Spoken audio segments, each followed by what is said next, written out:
Have you ever mixed different data types in C++ and wondered why the compiler doesn't just throw an error? In C++, some types are related to each other, meaning the compiler can seamlessly convert between them. We call these implicit conversions because they happen automatically, often without you even realizing it. If we look at this expression where we are adding an integer, which is the number 3, and a double, which is 3.541. C++ is going to step in and is going to convert it into an integer. The primary goal of the compiler is to preserve precision whenever possible. So this one would become an integer and it would become the number 6. First, it looks at the addition. Since we have a floating point number and an integer, C++ promotes the integer to a floating point to preserve precision. The 3 becomes 3.0 and they are added together to make 6.541, which is a double. But then the initialization happens next. The variable ival only holds integers. In an initialization, the object's type dominates. So C++ takes our 6.541 and forcefully converts it to an integer by simply truncating the decimal. The .541 is completely discarded and the value 6 is assigned to ival. So when exactly does C++ trigger these hidden conversions? Here are the 5 main scenarios you need to watch out for. In most expressions, integral types smaller than integer are automatically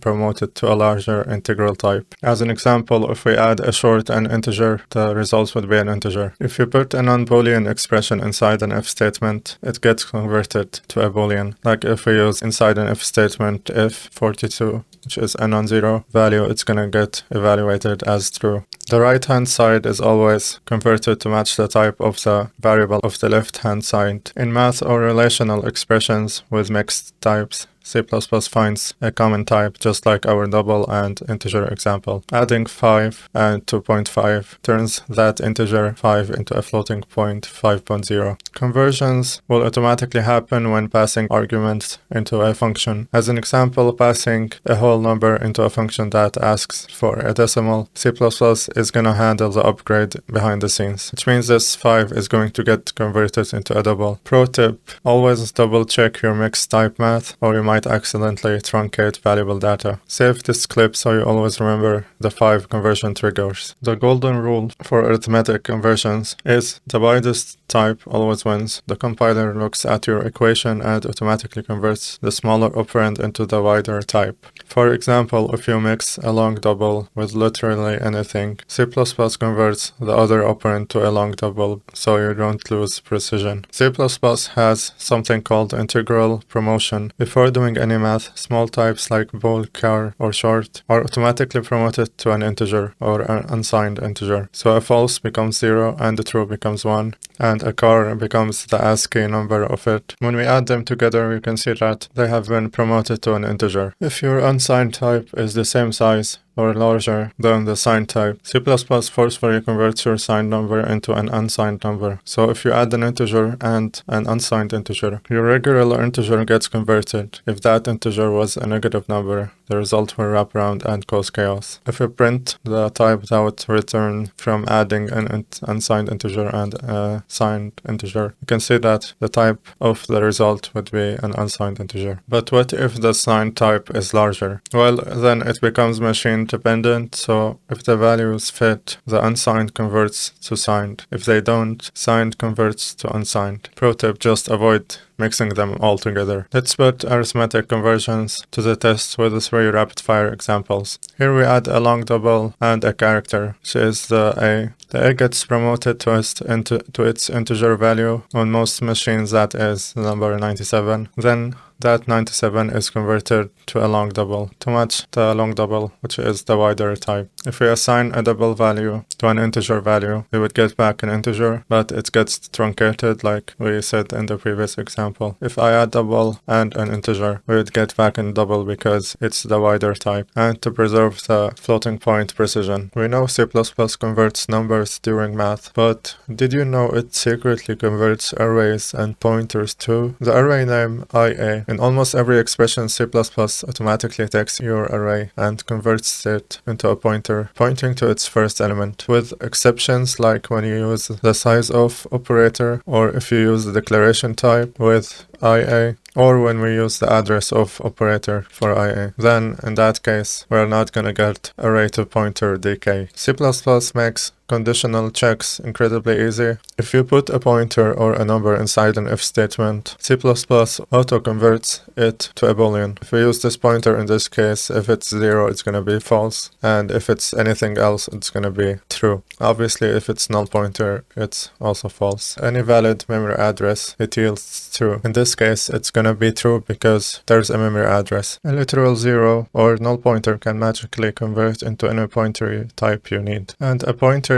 to any non-const type can be automatically converted to a pointer to void. Like in these examples, how we can convert from pointer to integer to a pointer to void by initializing a pointer to void and assigning it to a pointer to an integer. And similarly, for different types, we can do the same. But here's a conversion rule that catches everyone off guard. The const upgrade. You can easily convert a regular non-const pointer or reference into a const one. C++ is perfectly happy to give you less access to modify a variable. Like in this example, we are assigning a non-const integer to a const integer reference. But here we cannot assign a non-const integer reference to a reference const integer. You can implicitly add a low-level const, but you can never remove one. C++ classes can define their very own automatic conversions. The compiler will apply these class type conversions for you, and you probably have used these without even noticing. First up, we have the string conversion. When you set a C++ std string equal to a basic C-style character string literal in quotes, the library automatically runs conversion to make them compatible. A second example is when we use stdcin, which is the input stream, and when we put it inside a while loop. The input stream isn't really a true or false value, but the IO library defines a hidden conversion from iStream to bool, and in that way we can just use it as a loop.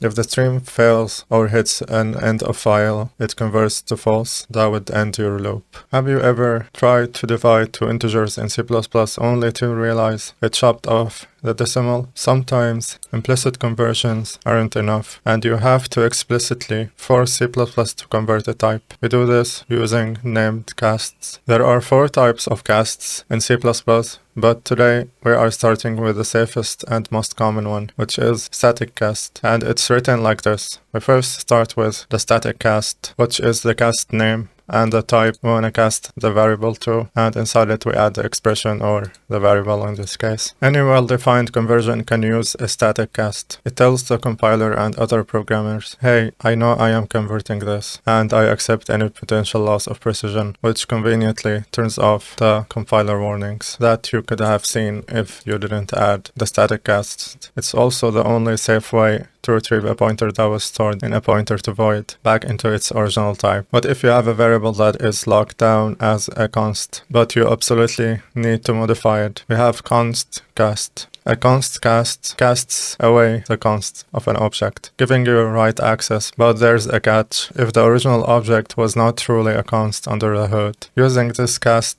to get write access is perfectly legal. But if the object was originally a const, using a const cast to write to it causes undefined behavior. Your program might crash, or worse, quietly corrupt data. Let's look at the difference between a safe and disastrous const cast. If the original object was not truly a const under the hood, using this cast to get write access is perfectly legal. Because my number was not locked down when it was created, modifying it through our new pointer is fine. But if the object was originally a const, if this my number was originally a const, using a const cast to write to it causes undefined behavior. Like in this example, we have an original object that is a const, and we have a pointer to const, and we casted that pointer to const to a pointer that can modify the original object. This would cause undefined behavior. Also, a const cast cannot change the actual type of the expression. You can't use it to turn a character pointer into a string. It only changes the const status. The next one is reinterpret cast. This cast performs a low-level reinterpretation of the row bit pattern of its operand. So it tells the compiler, shut up, stop checking my types, and blindly trust me. In this example, we are forcing an integer pointer to act like a character pointer. The compiler won't throw any errors or warnings, but if you try to use that new character pointer to initialize a string, it will fail at runtime. This is what you would see from doing just that. Reinterpret cast is highly machine dependent. Tracking down bugs caused by this cast is a nightmare because the compiler assumes your code is correct, even when it's meaningless. Unless you completely understand the hardware architecture and bit level implementation, avoid this at all costs. The next one we have is the old C-style casts. If you look at older C++, you might see someone casting like this, where you have the type between parentheses and after it there's an expression. And these are old style C language casts. Depending on the types involved, an old style cast acts like a chameleon. It will try to be a static cast or a const cast, but if neither of those is legal, it silently shapeshifts into the highly dangerous reinterpret cast without warning you. Because they are just a set of parentheses, all the style casts are completely invisible in large blocks of code, making raw casts almost impossible to track down. Which brings us to the golden rule of C++. Avoid casts whenever possible. Casts interfere with normal type checking. Every time you write a cast, stop and think hard about whether you can achieve the same result with better program design. If a cast is unavoidable, limit its scope and document everything. Save this video so you don't break your codebase.